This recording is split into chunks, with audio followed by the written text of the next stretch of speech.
Channel Chettinad tasty foods. So இன்றைக்கி நம்ம என்ன பார்க்க போகிறோம் அப்படின்னா மிளகு ரசம் எப்படி பண்ணுறதுன்னு பார்க்கலாம். அதுக்கு முன்னாடி மறக்காமல் என்னோட சேனலை சப்ஸ்கிரைப் பண்ணிடுங்க, பக்கத்தில் இருக்க பெல் ஐக்கானை கிளிக் பண்ணிடுங்க. இப்போ வாங்க வீடியோக்குள்ளே போகலாம். ஸோ ஃபஸ்ட்டு மிளகு ரசம் பண்ணுறதுக்கு நம்ம ரச பவுடர் ரெடி பண்ணணும். ஸோ ரசப்பொடி ரெடி பண்ணுறதுக்கு நான் 2 டீஸ்பூன் மிளகு எடுத்திருக்கேன், 1 டீஸ்பூன் சீரகம் எடுத்திருக்கேன்.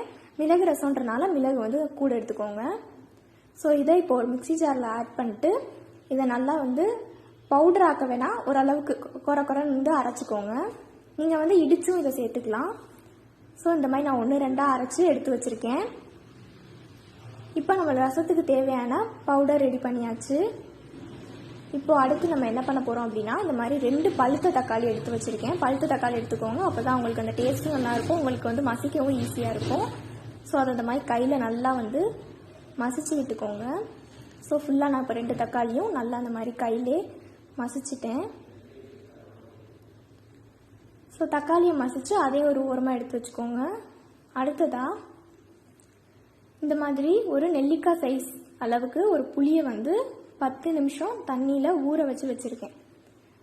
அதை நம்ம கரைச்சிக்கலாம். இப்போ நம்ம புளி தண்ணி ரெடி பண்ணிக்கலாம். இதை நல்லா கரைச்சிட்டு ஸோ புளி தண்ணியும் நம்ம ரெடி பண்ணியாச்சு. ஸோ ரசத்துக்கு தேவையான 3 நம்ம ரெடி பண்ணிட்டோம். இப்போது ஒரு பேன் வச்சுக்கோங்க. பேன் நல்லா ஹீட் ஆனதும் அதில் 2 டேபிள் ஸ்பூன் எண்ணெய் ஆட் பண்ணிக்கோங்க. எண்ணெய் நல்லா காஞ்சதும் அதில் கடுகு, வெந்தயம், குண்டு மிளகாய் 3 எடுத்து வச்சுருக்கேன். ஸோ இது 3ஐயும் நம்ம எண்ணெயில் ஆட் பண்ணிக்கலாம்.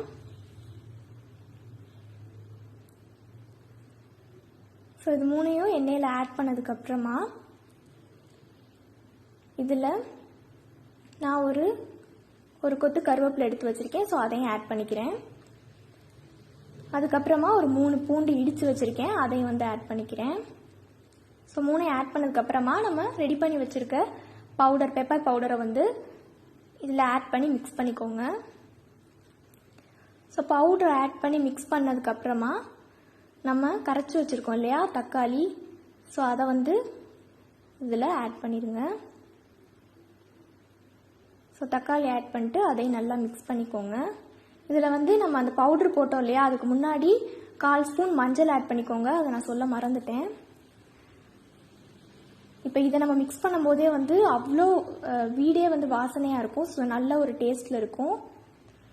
ஸோ இதை இப்போ ஓப்பன் பண்ணிவிட்டு மறுபடியும் நல்லா மிக்ஸ் பண்ணிவிட்டு தக்காளி நல்லா வெந்ததும் நம்ம புளித்தண்ணி ரெடி பண்ணி வச்சுருக்கோம் இல்லையா, ஸோ அந்த புளித்தண்ணியை இதில் இப்போ நான் ஆட் பண்ணிக்கிறேன்.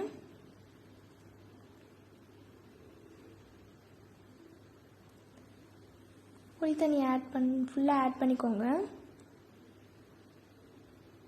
இதை நல்லா மிக்ஸ் பண்ணி விட்டுட்டு இப்போது உங்களுக்கு ரசத்துக்கு எந்த அளவுக்கு தண்ணி வேணுமோ அந்த அளவுக்கு தண்ணி ஆட் பண்ணிக்கோங்க. நான் ஒரு 1.5 கப் தண்ணி ஆட் பண்ணியிருக்கேன். ஸோ தேவையான அளவு தண்ணி ஆட் பண்ணியாச்சு. தண்ணி ஆட் பண்ண அப்புறமா தேவையான அளவு உப்பு ஆட் பண்ணிக்கோங்க. நான் ஒரு 1 டீஸ்பூன் உப்பு ஆட் பண்ணியிருக்கேன்.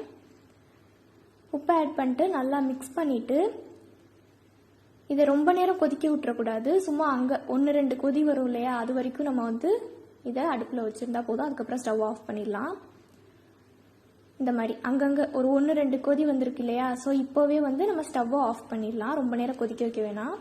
ஸ்டவ் ஆஃப் பண்ணிவிட்டு கொத்தமல்லி இலை தூவி நம்ம சர்வ் பண்ண வேண்டியதான். நம்மளோட டேஸ்டியான மிளகு ரசம் ரெடி ஆயிடுச்சு. ஸோ ஃப்ரெண்ட்ஸ், நம்மளோட மிளகு ரசம் ரெடி ஆயாச்சு. ஸோ இதை நீங்களும் உங்கள் வீட்டில் ட்ரை பண்ணி பார்த்துட்டு உங்கள் ஃபேமிலி அண்ட் ஃப்ரெண்ட்ஸ்க்கு செஞ்சு கொடுங்க. மறக்காமல் என்னோட சேனலை சப்ஸ்கிரைப் பண்ணிடுங்க, பக்கத்தில் இருக்க பெல் ஐக்கானை கிளிக் பண்ணிடுங்க. தேங்க்ஸ் ஃபார் வாட்சிங்.